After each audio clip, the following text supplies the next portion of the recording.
The year was 1812, and England was a kingdom gilded in elegance and shadow. The wealthy and well-born moved like constellations across polished marble floors, their gestures measured, their smiles sharp as silver. Among them stood Lady Juliana Merik, a young woman of 22 whose name had once been spoken with quiet admiration from London to Bath. She was not the most dazzling beauty, nor the richest heiress. Yet people noticed the steadiness in her gray-blue eyes, and the way she carried herself with calm restraint, as if she had always suspected that fortune could turn without warning. That evening, the Ashcombe estate in Hampshire shone like a beacon against the winter sky. Chandeliers dripped with crystal, candles burned in long glittering ranks, and silk gowns swirled across polished marble as the orchestra played. The celebration was for Juliana's engagement to Viscount Henry Ashcombe, a match that promised to rescue the thinning Merik fortune and secure her a future of comfort and consequence. Guests praised the union as sensible and fortunate, her dignity and gentleness joined to his title, his lands, and his charming reputation. It sounded, to everyone who mattered, like a happy ending already written. Her father, Lord Edmund Merik, moved through the crowd with shoulders a little straighter than they had been in years.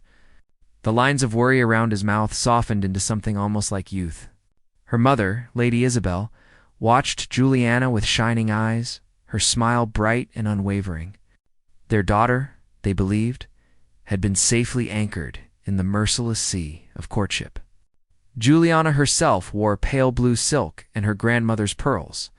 She accepted congratulations with practiced courtesy, curtsied at all the right moments, and tried not to hear the way some guests spoke of her future, as if it were merely a tidy solution to troubling numbers in a ledger.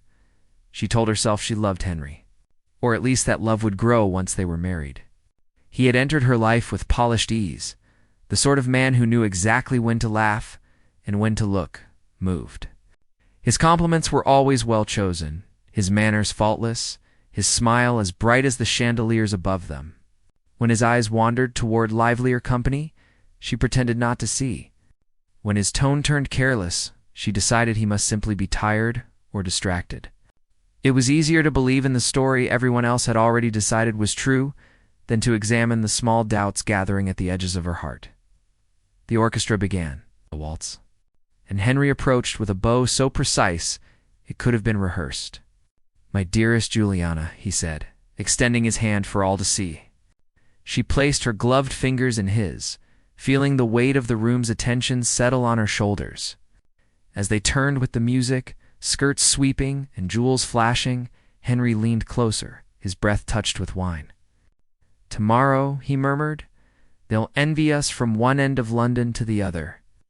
The words were charming, yet to Juliana they sounded strangely polished, as if he had spoken them before to someone else and simply changed the name. Disturbance at the far end of the room began as a faint rustle and swelled into uneasy silence. The music faltered. Couples slowed, then stepped aside. Juliana felt Henry's hand tense around hers as every gaze shifted toward the grand staircase. There, a young footman stood rigid, a folded letter trembling between his fingers. At his side hovered Lady Penrose, whose love of gossip was matched only by her delight in delivering it publicly. Her jewels glittered. So did her satisfaction. "Pray forgive the interruption," Lady Penrose called lightly, though her voice cut cleanly through the hush. "It appears a letter has gone astray, addressed to our dear Viscount." A fragile laugh fluttered and died. Henry's smile thinned. "Not now," he muttered under his breath, but Lady Penrose had already broken the seal. She skimmed the page, and something sharp flickered in her eyes before she began to read, slow and clear. "My beloved Clara, last night's memory clings to me still. How am I to endure the dull creature to whom I am bound when my heart is yours alone?" The words struck the room like a blow. Someone gasped. Glass shattered near the refreshment table. Fans snapped shut with nervous cracks. Juliana's breath caught, and for a moment the world narrowed to the ink on that page. She knew Henry's handwriting. She had traced those letters before, believing each careful line a sign of real affection. Now the same hand reduced her, before witnesses, to a duty to be endured. Enough, Henry snapped, color draining from his face. This is a private matter. But privacy had already vanished. Whispers rose like smoke from every corner of the ballroom.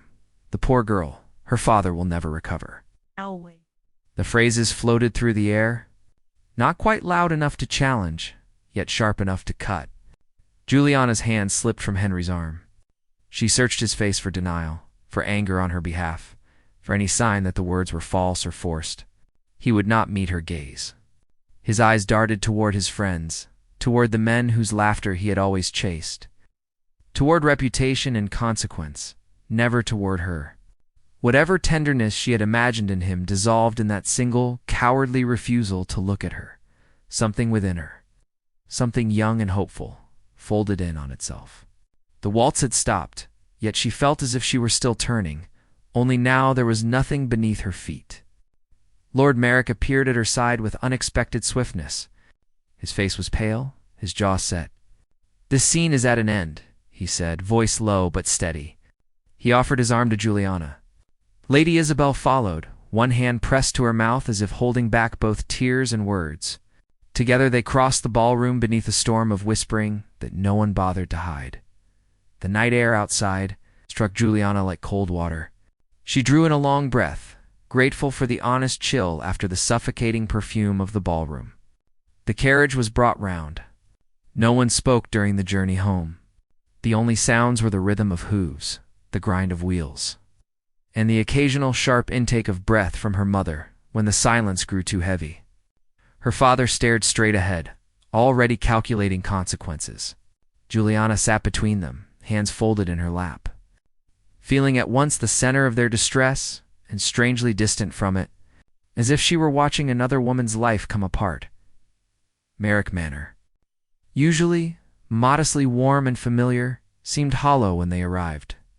Candles burned, but the light felt thin against the dark wood. The servants, pale with curiosity and concern, were dismissed with a few quiet words. Juliana climbed the stairs alone. In her chamber, she removed her grandmother's pearls and laid them on the dressing table, one by one. Her reflection stared back at her, composed as ever, but her eyes had changed. The softness there had given way to something steadier, edged with hurt but not entirely broken. Days followed, brittle and strangely slow. Invitations ceased. People who had once greeted her warmly now bowed with stiff formality or crossed the street to avoid her gaze. The story of the broken engagement, exposed before an entire ballroom, needed no embellishment. The Merik name, once given at least polite respect, became a quiet warning poured into teacups and murmured behind fans. Juliana endured the altered glances with outward calm. Each morning she wrapped herself in a cloak and walked the frost-marked gardens, letting the cold air clear her thoughts. The ache of public heartbreak remained. But beneath it, something quieter began to grow a resolve. It's not to let one careless man decide the rest of her life. She saw the new weariness in her father's posture as he bent over his accounts, heard the soft echo of her mother's tears behind closed doors. Security had vanished with her engagement. The future, once painted in reassuring colors, was now a blank page, edged with uncertainty. One gray afternoon, as rain traced slow lines down her window, Juliana stood in her chamber and watched the garden blur. A gentle knock sounded at the door. Lady Isabel entered and closed it carefully behind her. Twisting her gloves in her hands, "Juliana," she said quietly, "your father has received a proposal." Juliana turned from the window, the light catching in her steady eyes.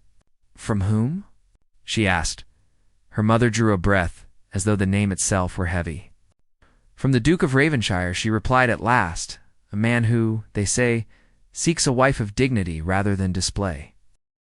Lady Juliana listened in silence as her mother explained the proposal that had arrived. Marriage offer from the elusive Duke of Ravenshire. She knew of him only through whispers, the sort that circled through drawing rooms long after the candles dimmed. Some claimed he was disfigured beyond recognition. Others insisted he lived in darkness, blind and reclusive after a carriage accident that had taken a close friend and left him a faded relic of nobility. His fortune was vast, his lands expansive, yet he had remained apart from society, as though exile were his own choosing. Why such a man would seek her intrigued Juliana, though the intrigue felt more like apprehension than curiosity in her father's study, where ledgers lay open like wounds. Lord Merik spoke with a gravity that chilled the air. "The Duke offers full settlement of our debts," he said, fingers pressed together as though they alone held him upright. "In return, he asks for a wife he believes will preserve dignity within his household. He rejects vanity. He rejects spectacle." Juliana stood beside the window, watching rain streak across the glass. The proposal offered salvation for her family at the cost of her own freedom. But in truth, her freedom had already been taken on the night her name was ruined. "Do you seek my answer?" she asked softly, "or merely my agreement?" Her father looked at her then with a sorrow that carved deeper than pride. "I would spare you if I could," he replied, "but fate has not been merciful to us." The decision seemed to make itself in the stillness that followed. Juliana agreed not out of hope, but of quiet acceptance. When she read the letter sent by the Duke, his words were precise, unornamented, written by a man who had long grown tired of artifice. "I seek neither compliance nor pretense. Respect will suffice, and honesty more than repay what affection cannot yet offer." It did not stir her heart, yet something in it felt strangely sincere, as though he had no wish to deceive her and no strength left to charm her. She placed the letter back into its envelope and felt the final thread of the life she once imagined to slip away. Preparations for the wedding proceeded with minimal celebration. Only a handful of guests attended, some driven by duty, others by morbid curiosity. Juliana's gown was simple ivory silk, her veil thin as mist. As she stood in the manor chapel beneath the stone angels, she felt neither joy nor despair, only a profound stillness, as though she were stepping into a space between worlds. The Duke did not remove the silk band covering his eyes. His voice, steady and low, spoke the vows without hesitation. When their signatures were written and the ceremony concluded, he turned to her and said, "You shall find no cruelty in Ravenshire Hall." The words held a restraint that unsettled her, not warmth, but respect. It was enough. The journey to Ravenshire took many hours through barren countryside. Out the window, Juliana watched fields darkened by winter, rivers glinting like steel, and distant cottages with smoke curling into fading light. With each passing mile, the world she had known blurred further behind her. When at last the great manor appeared, it rose from the mist like a fortress carved from stone and quiet memory. Ivy clung to the walls in coils, and tall windows glimmered faintly in the dusk. Lanterns burned at the entrance, their flames wavering against the damp wind. The servants greeted her with practiced calm, bowing deeply as she crossed the threshold. Their eyes held curiosity, but no mockery. That alone felt like a mercy. The Duke awaited her in the great hall. He stood tall, shoulders squared, the black silk band still covering his eyes. His posture was controlled, his presence unmistakable. "Welcome to Ravenshire," he said in a voice neither cold nor inviting. Juliana curtsied, replying with equal formality. She expected conversation or some gesture of familiarity, but he only instructed the housekeeper to escort her to her chambers. His courtesy was impeccable, his distance absolute. As she ascended the candlelit staircase, she wondered whether she had married a man at all, or simply a legend shaped by silence. Her room overlooked the moors, where fog curled in soft breaths over the earth. On the dressing table lay a silver locket engraved with the Ravenshire crest. Inside was a slip of paper, folded and written in the same hand as the letter. To begin without affection is no sense, so long as one begins with honesty. The words were not comforting, yet they were not false. She tucked the locket away, unsure whether it was a token of welcome or a reminder of restraint. In the days that followed, Juliana learned the rhythm of Ravenshire. The manor seemed built for silence. Corridors stretched long and pale. Portraits lined the walls with eyes that seemed to follow her. The air always smelled faintly of old books and extinguished fires. She walked the gardens in solitude and dined at a long table where the Duke sat at the opposite end. Asking after her comfort with politeness, never warmth. Their conversations were brief, but never cruel. He made no demands of her and offered no glimpses of himself. She found that safer than affection, yet lonelier than indifference. But she began to notice small things. Despite his blindness, he never faltered when rising from his chair. His hands found objects with uncanny precision. Once, when she laughed unexpectedly, she saw his head turn toward her so slightly she doubted her own eyes. A suspicion took root, fragile and persistent. Could the rumors be wrong? Or was he hiding something more than scars? At night, in the quiet of her room, she wrote in a small journal she kept tucked beneath her pillow. He is courteous, yet distant. I do not fear him, but I do not know him. There is a truth here, hidden in silence. Writing steadied her, gave shape to thoughts she could not speak aloud. It reminded her that she was still herself, not merely a name bound to another's fate. One evening, storm rolled over the moors, rattling the windows with wind and rain. Unable to sleep, Juliana walked the dim corridors, drawn by a faint glow from beneath a heavy oak door. It was the library, vast and lined with shelves that reached toward the ceiling. She stepped inside softly, expecting emptiness. Instead, she found the Duke seated by the hearth, reading. His silk band lay beside him. His eyes moved smoothly across the page. Juliana froze, breath caught in her throat. For several heartbeats she observed him, the firelight reflecting in eyes that were not blind at all. She attempted to speak, but only a whisper emerged. "My lord." He started, surprise flashing before his expression settled into resignation. He closed the book slowly. The storm outside roared through the windows, but the room itself seemed to wait in silence. For the first time since arriving at Ravenshire, Juliana felt the shape of a true conflict, one that did not begin in scandal, but might end in revelation. She stepped forward, her voice steadier now. "You see?" The words hung between them as both accusation and truth. The Duke sighed, untouched by defense or apology. "I had hoped," he said quietly, "to keep that secret a little longer." The fire crackled, and the storm pressed against the walls, but neither dared to move. The moment felt fragile, suspended, as though the wrong word might shatter something irretrievable.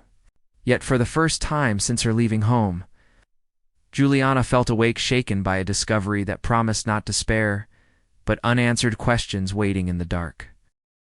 Juliana waited for the Duke to speak, but the silence that followed her discovery felt deliberate, as though he were weighing the cost of honesty against the safety of secrets.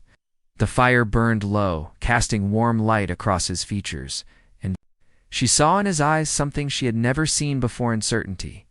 That alone made him human in a way the rumors never had. At last he rose from the chair and closed the book with steady hands, choosing his words carefully. "I did not intend to deceive you forever," he said. "I feared what truth would demand of us both." She stepped nearer, her pulse unsteady, yet her voice calm. "Truth does not demand," she replied. "It reveals." The Duke regarded her with a faint, conflicted expression, then nodded as if conceding the point. "I let the world believe. I was blind," he began, "because after the accident, silence was the only mercy I found. My friend died in that wreck, and the grief attached to me like a shadow. Those who once praised me turned to pity, which is a quieter form of rejection. I did not correct them when they whispered that I was disfigured. I found that sympathy built stronger walls than pride ever had." He moved toward the window, listening to rain lash against the glass. "And when loneliness became its own kind of comfort, I no longer wished to return to the world that had so easily cast me aside." Juliana listened, observing both the tremor in his voice and the careful restraint that still governed him.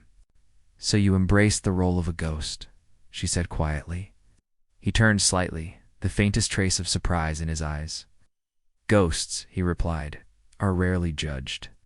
She considered his words before asking, "And what am I then? Another mask to wear?" The question hung heavy, causing him to pause. After a moment, he said, "No. You are the first person I believed might see past one." His voice shifted, softer now, revealing a vulnerability she had never expected to find. She studied him in the firelight and understood that the secrecy had not been born of arrogance but of fear, fear she knew too well, having lived through humiliation herself. Yet she could not ignore the wound his deception had left. "Trust cannot grow in shadow," she said. "Not yours, nor mine." His gaze lowered, but he did not argue. Instead, he gestured to the chair near the hearth. She sat, waiting, as he remained standing, framed by stormlight and regret. "There is another reason," he said quietly. She braced herself, unsure what might follow. "Before I sought a wife, I resolved that if ever I married, it would be someone who understood the cost of reputation, someone who knew how it felt to be judged unfairly, yet remained unbroken." His eyes met hers fully, the first true clarity between them. "I watched how society treated you after your name was cast aside. You did not plead for sympathy, did not condemn the man who wronged you. You simply endured. That he," said voice low, "is a strength even the highest title cannot confer." The admission startled her, not because it was flattering, but because it was sincere. For the first time since arriving at Ravenshire, she felt something unfamiliar, yet distinct, this stirring of respect. Still she asked, "So you admired me from afar and built a marriage upon withheld truth?" Duke's jaw tightened, but he answered plainly, "Yes. I feared that if my intentions were fully revealed, you might see only a man seeking shelter in your misfortune. I wanted you to see me first as honorable, before I asked you to see me as flawed." The rain struck harder at the windows, like applause or warning. Juliana's thoughts moved like clockwork. She could walk away from this room, from him, from the risks that truth presented. Yet as she looked at him, she sensed that leaving might keep her safe. But at the cost of curiosity and, perhaps, something more. "I am not here to judge," she said, her tone softer. "But neither am I here to pretend." The Duke lowered his head, nodding once. "That is all I ask." The tension eased, not vanished, but changed shape, becoming something that could be spoken rather than feared. He returned to his chair across from her and said, "May I tell you the story as it truly unfolded?" "Without rumor, without disguise," she agreed, and he began to recount the night of the accident, the wet road, the sudden cry of horses, the overturned carriage, the desperate attempt to save the friend who could not be saved. His voice trembled only once, but in that moment, Juliana felt the full weight of silent grief. When he finished, he did not ask for sympathy, and she did not offer it. Instead, she said only, "Your heart has wounds far deeper than your reputation." The words seemed to steady him. Hours passed unnoticed as they spoke not of courtship or duty, but of solitude, betrayal, resilience, and the question that haunted them both. Could a life built on survival still become a life built on choice? When the storm eased and the fire grew dim, the Duke rose and said, "If I give you honesty, will you grant me time?" Juliana regarded him, feeling the fragile possibility taking shape between them. "Time," she replied, "is not a gift. It is an investment." His expression shifted into the faintest smile, one touched by disbelief and hope in equal measure. "Oh." "Then I will earn it," he said, and bowed his head before leaving the room. That night, Juliana lay awake, not in fear as before, but in quiet contemplation. The truth she had uncovered had not shattered her either. It had stripped away illusion on both sides. She considered the Duke's retreating figure, the vulnerability. In his voice, the courage it took to be seen after hiding for so long. In the silence of her chamber, she opened the silver locket he had given her on her first night at Ravenshire. Inside, she placed a blank scrap of paper, no words yet written, only a space waiting to be filled. It was not forgiveness, not affection, but a beginning. She closed it gently and set it beside the candle, before extinguishing the flame. She whispered into the quiet room, "Honesty. Then, let that be the first step." The candle flickered, as though answering, and yet, beyond her calm, something new stirred in anticipation she had not expected. She sensed that the Duke held secrets not of deception, but of potential, and that within Ravenshire's quiet halls, choices would soon emerge that neither of them yet understood. With that thought, she lay her head upon the pillow, and though sleep came slowly, it came without sorrow. The house was still, the storm had passed, and in the distance, Dawn began its patient climb toward the horizon, carrying with it the promise of questions still to be answered. Juliana woke with a sensation she had not felt in months' clarity.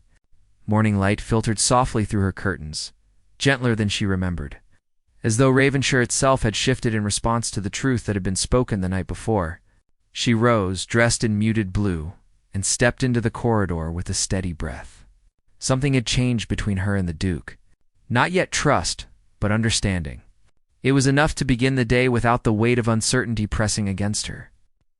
She found him in the conservatory, standing near the tall windows with a letter in hand. His posture was composed, though tension lingered in the set of his shoulders. At her approach, he folded the letter neatly and turned toward her. No mask, no false distance, no reserved dignity that defined him. "Good morning," he said. The words were simple, yet the tone felt different. She sensed that every conversation now existed on new ground, built on honesty rather than politeness. "Good morning," she replied, meeting his gaze without hesitation. They spoke little at breakfast, yet silence no longer felt like a wall. It was merely quiet, waiting to be shaped by choice rather than caution. Days passed with gradual transformation. The Duke no longer concealed his vision, and though he still moved with measured restraint, he no longer avoided her gaze. They walked the gardens together in crisp afternoon air, speaking of matters both trivial and profound. Juliana noticed how attentively he listened not only to her words, but to the pauses between them, as though every silence was part of the conversation. In those moments, she felt seen without being judged, a feeling both unfamiliar and deeply disarming. Their interactions became less formal, guided not by obligation but by mutual curiosity. Yet beneath the emerging warmth lay an unresolved question. What future awaited them beyond Ravenshire's gates? She sensed that the Duke's exile had once served as protection, but now it risked becoming confinement. One evening, as dusk fell across the manor, she found him in the library. Not hiding his eyes, but studying the room with thoughtful expression. "Does solitude satisfy you still?" she asked gently. He closed the book and considered her. "Solitude asks nothing of me," he said. "It makes no demands. But you are right to ask whether that is enough." She approached the hearth, feeling the pull of a decision forming. "Fear and peace can resemble each other at times," she said, "but they are not the same." The Duke's gaze lingered on her. Something in his expression shifted like a door, quietly unlocking.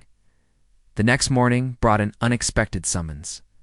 A messenger arrived bearing invitations from London, addressed to both the Duke and his wife.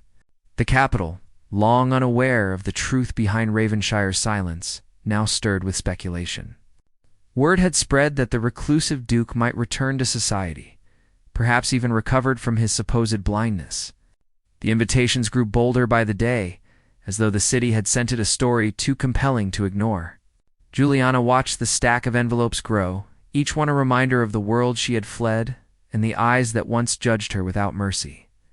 At supper, the Duke addressed the matter directly. "We are being summoned," he said. "London speaks of us in whispers." Juliana met his gaze across the long table. "Will we answer?" He did not reply at once, but his expression held a mixture of hesitation and resolve. "For years," he said slowly, "I allowed others to write my story before I could speak it. I wonder if that silence has become its own form of cowardice." Juliana listened carefully, sensing the crossroads before them. "The world will judge," she said, "but judgment is not always loss. You cannot reclaim what you hide from." A long pause followed, heavy yet not oppressive. At last he said, "If I return to London, it will not be to defend my name. It will be to live without concealing it." They stood together the following evening, overlooking the moors from the terrace, as wind moved through the heather below. The sky glowed with streaks of amber fading into deep violet. The Duke spoke quietly, his eyes fixed on the horizon. "My fear has been that I would step back into society and find it unchanged, that we might face nothing but curiosity and scorn." Juliana's voice was calm, though she felt the echo of her own past. "Perhaps," she said, "but we are not who we were before. And fear does not vanish. It must be outgrown." His hand rested lightly on the rail. She sensed his restraint, but also a growing courage within him. "I do not know what they will say of us," he admitted, "but I begin to believe that does not matter as much as what we will say of ourselves." In the days that followed, preparations began. Ravenshire, long kept in quiet seclusion, awakened in subtle ways. Guest rooms were aired, garments brought from storage, and the staff moved with a briskness that had not been seen in years. Juliana observed the manor's transformation with a mix of anticipation and apprehension. Though London had once wounded her, the thought of facing it no longer filled her with dread. Instead, she felt an emerging strength, rooted not in pride but in the dignity she had refused to surrender. The Duke seemed changed as well. He no longer hesitated before speaking, and his laughter, rare but genuine, appeared without apology. On a quiet afternoon, they walked the south gardens where the first signs of spring were beginning to stir. The Duke paused near a budding rosebush, his expression thoughtful. "I once believed that solitude was the only shelter from judgment," he said. "But perhaps the truer refuge is not isolation, it is truth shared with someone who will not look away." Juliana felt warmth rise within her, not sudden or overwhelming, but steady as sunrise. "Then let us face the world together," she said. His reply was soft but certain. "Only together." As the final preparations neared completion, Juliana stood before the mirror in her chamber. Her reflection no longer seemed fragile but composed, shaped not by circumstance but by choice. She opened the silver locket on her dressing table, the one she had long ago placed a blank slip of paper inside. Now on that paper she wrote 3 words: "We will go." She returned it to the locket and fastened it around her neck. The decision was made, not as surrender, but as declaration. On the eve of their departure, she and the Duke met once more in the library where the truth between them had first surfaced. No storm raged outside, only calm night air and the distant call of an owl.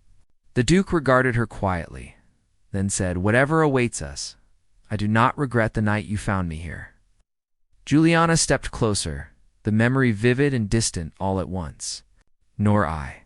The silence between them no longer felt uncertain. It was simply shared as they left the room. She noticed the black silk band still resting on the shelf where he had placed it long ago. She reached for it and held it for a moment. Then, without a word, she folded it and set it gently into the fire. The flames caught it quickly, swallowing it without protest. The Duke watched, his expression unreadable but not troubled. When the last ember faded, they stepped into the corridor together. The manor was quiet, as though holding its breath. By dawn, they would leave Ravenshire behind, not as fugitives of reputation, but as bearers of their own narrative. And though uncertainty still awaited them, it no longer felt like threat. It felt like possibility vast, uncharted, and waiting beyond the horizon.